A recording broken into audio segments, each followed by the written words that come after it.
Tea Dhanalakshmi నా పేరు. మా ఇంటి ఆయన పేరు లోకనాథ నాయకరు. మా ఇంటి ఆయన ఆర్టీసీ ఎంప్లాయీ. ఆయన రిటైర్మెంట్ అయిపోయి హార్ట్ అటాక్లో ఆయన చనిపోయినాడు. ఆయన డబ్బులు నేను పెట్టుకొని బతుకుతూ ఉంటే వచ్చి మాతో 2 సెల్లు పెట్టింది. ఫస్ట్ ఒక దీన్ని పెట్టుకొని నాకు డబ్బు ఇవ్వనింది. నేను ఇచ్చినాను. మళ్ళీ నైస్గా వచ్చి లోన్ తీసిస్తాను 10 లక్షలు, నీకేం భయపడవద్దు. ఎన్టీఆర్ సీటు వాళ్ళ ఇంటి ఆయన పేరు ప్రసాద్, వాళ్ళ ఇంటి ఆయన పేరు.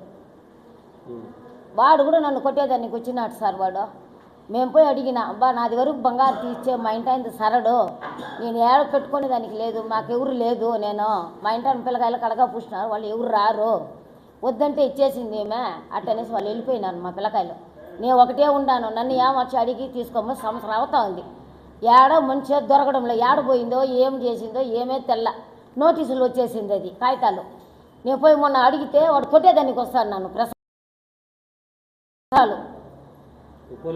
ఎస్ఐ ఆయన గిరింపేటలో కలెక్టర్ ఆఫీస్ కాడ ఉన్నాడు. ఆయన దగ్గర పోయి రాసుకొని ఆడ ఎక్కువ ఇచ్చి ఇమ్మన్నాడు. ఎక్కువ ఇచ్చినాము. వాళ్ళు ఏమి రెస్పాన్స్ ఇలా 3 రోజులు తల్లి రా అన్నారు. మళ్ళీ పోయినాము. మళ్ళీ పోతే వాళ్ళు ఏమన్నారు, మీరు పోయి కోర్టులో వేసుకొని మీదంతా ఏం కాదు ఇక్కడ, మీరు ఏమైనా చేసుకోపోండి నేను పంపించేసినారు.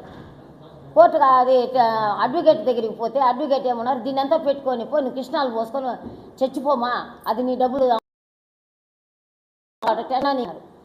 నేనే షుగరు బీపీ అన్నీ నాకుండా అది నా వల్ల కాలేదు, నచ్చేదాన్ని కూడా కాల.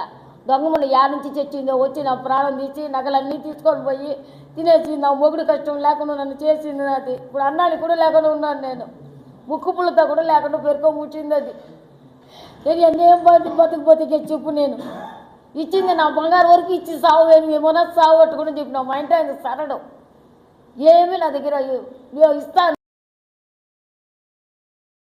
గట్లా ఏమి గట్లా.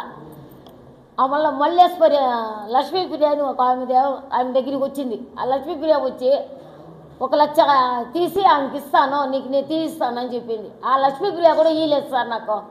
అది ఇస్తే నేను ఇస్తానని ఆమర్చేసింది. అది కూడా దివ్యకే తీసి ఇచ్చింది లక్ష్మీప్రియ. ఇప్పుడు నేను అడిగితే, నేను ఇప్పుడంతా నా దగ్గర కాదు, అది ఇస్తేనే కదా నేను ఇచ్చేదానికి అంటే, నేను ఇస్తానని బాధ్యత చెప్పేసి ఇప్పుడు అమ్మాయి చేయకపోతే నేను ఏడబోయేది. పాలు ప్యాకెట్ తీసుకునే దానికి కూడా డబ్బు లేదు నా దగ్గర. ఎన్ని బాధలు పడతా ఉన్నానో నా బాధపడతా ఉన్నాను. ఒక పూట తింటా, సాయిబాబా గుడి కాడ అన్నం తీసుకొచ్చి తింటా ఉన్నాను. నాది ప్రసాద్ ఉన్నాడు సార్. వాడు దివ్య వాళ్ళ మొగుడు. మా ఇంటి ఆయన కూడా చనిపోయినాడు. నేను ఒకటికే ఉన్నాను. ఈ వ్యవసాయం ఏమర్చి నన్ను తీసుకొని పోయి తినేసింది సార్. నన్ను దగ్గర 4 లక్షలు డబ్బులు, 20 సారాలు బంగారు. వీళ్ళిద్దరూ వీడు పోతే నన్ను కొట్టేదానికి వస్తాడు. వాడు తరుముకొని పొట్టిది. అర్జీ ఎస్పీ దగ్గర ఇచ్చిండాం సార్. వాళ్ళు ఏం న్యాయం చేయలే. మధ్యలో డబ్బు తీసిస్తామన్నారు కానీ మలర్ సార్. நான் எம்டி ஸ்ட்ரீட்டில் குணசேகர் பொண்டாட்டி 2வது பொண்டாட்டி என்னை ஏமாற்றி ₹1,00,000 மகிழ சார். லோனு 10 லட்சம் வாங்கி தரேன்னு சொல்லிட்டு 70,000 கொடுக்க சொன்னாங்க நகை வச்சு. என்கிட்ட நகை இல்லை, எங்கள் பாப்பா கிட்ட தான் இருக்குதுன்னா கூட பாப்பாவே வர வச்சு நகை வச்சு குத்துட்டு போச்சு. திருப்பி இப்போ 2 வருஷம் ஆகிப்போச்சு, இன்னும் ஒரு பைசா கூட கொடுக்கல. மகிழாவில் கட்டணும்னாலும் கட்ட மாட்டேன்றாங்க. ஆர்பி மேடம் டேஷனில் உட்கார வைக்கிறேன், சின்னதாக உட்கார வைக்க சொன்னேன். தனமாக தான் வாங்கி கொடுத்துச்சு, தனமாக உட்கார வைங்க.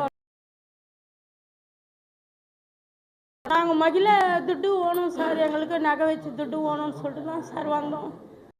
సరే సార్, మేము కాజూర్లో హోటల్ పెట్టుకున్నాము. దివ్య మా అంగడికి టిఫిన్కి వచ్చి టిఫిన్ తినేసి ఇలాగ లోన్ తీయిస్తానుక 2 లక్షలు కట్టండి, మేము 10 లక్షలు తీయిస్తాము అని చెప్పి తీసుకుని మా దగ్గర 2 లక్షలు అమౌంట్ తీసుకొని 10 లక్షలు పెట్టిస్తాను కానీ దివ్య తీసుకుంది.